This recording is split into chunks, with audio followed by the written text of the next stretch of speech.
14 days. That is the exact lifespan of the current global illusion. In the cold, unforgiving world of great power realism, there are no peace treaties, only tactical pauses between the application of kinetic force. What the world is calling a ceasefire between Washington and Tehran is, in reality, a masterclass in coercive diplomacy. Donald Trump has not backed down. He has simply reset the board. By suspending American strikes, the United States has forced Iran to choose between its most potent geopolitical weapon, the closure of the Strait of Hormuz, and its very survival as a functional state. This is not a gesture of goodwill. This is a strategic ultimatum delivered with the safety catch-off. The geography of the Middle East is a cruel master. Every calculation of power in this region eventually flows through a single narrow artery. The Strait of Hormuz is 21 miles wide. At its narrowest point, through this choke point passes 20% of the world's liquid energy. For decades, Iran has used this geography as a gun held to the head of the global economy. Their logic was simple. If we go down, the world goes down with us. But that logic only holds if the adversary is unwilling to pull the trigger first. In the current theater of operations, that assumption has been shattered. The United States has established a dominant posture that leaves Tehran with no good options. The ceasefire is not a sign of American exhaustion. It is a test of Iranian submission. Look at the map. Look at the disposition of forces. The United States Hawkton-class carriers and their accompanying strike groups are not withdrawing. They are loitering just outside the engagement envelope of Iran's coastal batteries, maintained by a logistical chain that spans the globe. On the other side, the Iranian economy is a hollow shell, suffocating under a blockade that doesn't need to fire a single shot to be lethal. Tehran has agreed to fully reopen the strait. This is a monumental concession. By doing so, they are surrendering their only real leverage. They are trading their primary strategic asset for a 14-day reprieve from American fire. In the calculus of hard power, this is a clear indication of who holds the upper hand. The announcement that negotiations will begin in Islamabad is a calculated move in the game of shadows. Pakistan is a nuclear-armed state with a complex web of interests involving both China and the Saudi-led bloc. Selecting Islamabad as the venue is a signal to the regional players that the old order is being renegotiated, but don't be fooled by the suits and the handshakes. The real dialogue is happening in the cockpits of F-35s and on the radar screens of Aegis destroyers. The United States is using these 2 weeks to conduct a massive ISR intelligence, surveillance, and reconnaissance sweep of the entire Persian Gulf. Every move the Iranian Revolutionary Guard makes during this peaceful window is being logged, tracked, and targeted for future operations. The logistics of this ceasefire are heavily weighted in favor of Washington. For the United States, 2 weeks is a blink of an eye. For Iran, 2 weeks of open sea lanes means they must allow the very tankers they sought to intimidate to pass unmolested under the watchful eye of the U.S. Fifth Fleet. Iran's foreign minister claims that safe passage will be possible via coordination with Iranian armed forces. This is a face-saving narrative for a domestic audience. In reality, coordination means Iran is now acting as a traffic warden for the global hegemon. If a single vessel is harassed, if a single limpet mine is detected, the ceasefire evaporates and the full weight of American industrial warfare descends on Tehran's aging infrastructure. We must understand the logic of escalation. A ceasefire is often more dangerous than active combat because it creates a vacuum of certainty. In the next 14 days, the probability of a false flag or a rogue commander incident is at an all-time high. The hardliners within the IRGC know that once the strait is fully reopened, their ability to deter a U.S. strike is diminished. They are trapped in a strategic paradox. If they keep the strait open, they lose their leverage. If they close it, they invite annihilation. The United States, conversely, has nothing to lose. If the talks in Islamabad fail, Washington returns to its previous posture of maximum pressure with better intelligence and a refreshed logistical tail. The world's eyes are on the strait, but the real shift is occurring in the regional balance of power. Israel and the Gulf monarchies are watching this play out with clinical intensity. For Riyadh and Abu Dhabi, an open Strait of Hormuz is a victory that they didn't have to fight for. They're seeing the American security guarantee reinforced not by words, but by the credible threat of overwhelming force. The Trump doctrine in this theater is clear. Peace is a product of undisputed dominance. By forcing Iran to blink on the issue of Hormuz, the United States has signaled to every actor in the region that the era of asymmetric blackmail is coming to an end. The Strait of Hormuz is more than a waterway, it is a barometer of global hegemony. When Iran threatens to close it, they are challenging the foundational principle of the liberal world order, the freedom of navigation. By forcing its reopening, the United States is reasserting its role as the ultimate guarantor of global commerce. This is power in its purest form. It is the ability to dictate the terms of trade through the credible threat of violence. Tehran's acceptance of these terms, even for a mere 2 weeks, is a tacit admission that they cannot win a war of attrition against a superpower that controls the skies and the seas.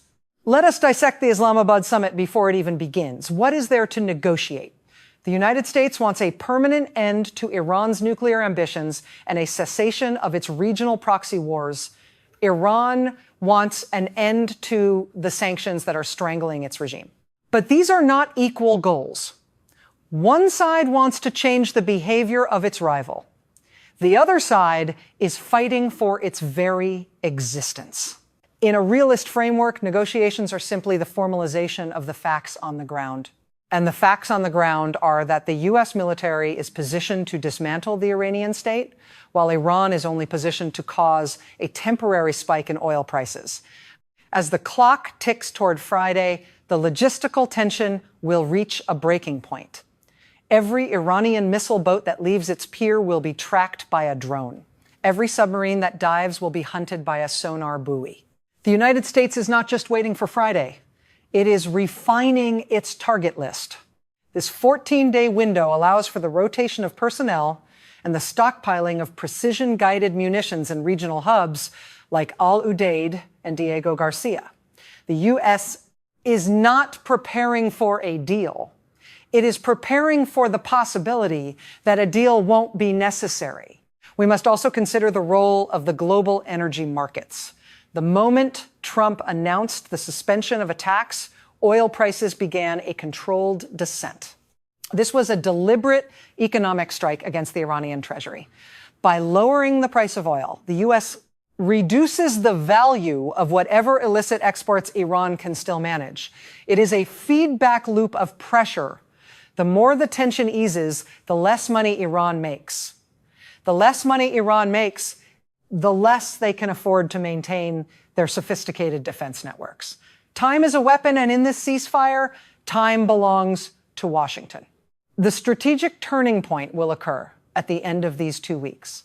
If the strait remains open and the talks show no progress, Trump faces a choice. He can extend the pause, further normalizing American oversight of the waterway, or he can resume the offensive from a position of significantly improved tactical advantage. Either way, the Hormuz card has been played and found wanting. Iran has shown that when the carrier groups arrive in force, the rhetoric of sacred defense takes a backseat to the reality of survival. This crisis has revealed the fundamental fragility of Iran's strategic depth. They have spent decades building a network of proxies from Hezbollah in Lebanon to the Houthis in Yemen to create a ring of fire around their enemies. But when the pressure was applied directly to the heart of the regime, the ring of fire proved to be a secondary concern. The survival of the clerical state depends on the flow of goods through the Gulf. By accepting a ceasefire conditioned on the opening of the strait, Tehran has signaled that its proxies are expendable, but its maritime access is not. The regional consequences of this 4-day crater are profound. China, which relies heavily on Iranian oil, is watching its partner buckle under American pressure. Beijing's Belt and Road ambitions in the Middle East require a stable Gulf, but that stability is currently being dictated by Washington. This reinforces the reality that for all of China's economic might, it still lacks the blue water navy and the regional basing structure required to challenge American maritime supremacy. The ceasefire is a reminder to the world that the Indo-Pacific is not the only theater where American power remains the decisive factor.